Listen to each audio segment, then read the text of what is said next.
Et on parle de la signature d'un accord de coopération entre le CAMES et l'OAPI, accord qui devra plutôt permettre le renforcement du développement de la recherche au sein des universités africaines.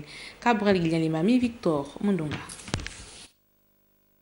La signature de cet accord, conclu pour une durée indéterminée, vise à mettre un cadre de coopération entre les deux institutions que sont le CAMES, le Conseil africain et malgache de l'enseignement supérieur, et l'OAPI, l'Organisation africaine de la propriété intellectuelle. Un acte qui s'inscrit dans le cadre de la promotion et l'innovation de la recherche dans les universités africaines.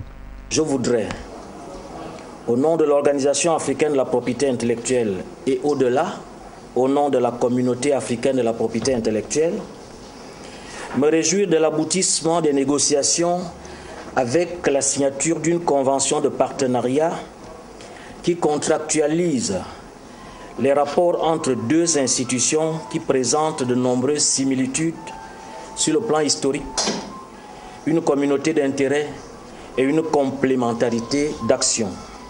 Fini le temps d'attendre que les politiques de tutelle amorcent les initiatives avant d'agir.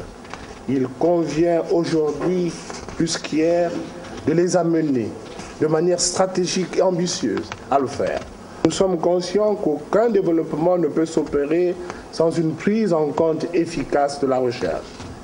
Mais force est de constater le décalage qui a toujours existé entre cette prise de conscience et sa concrétisation sur le terrain.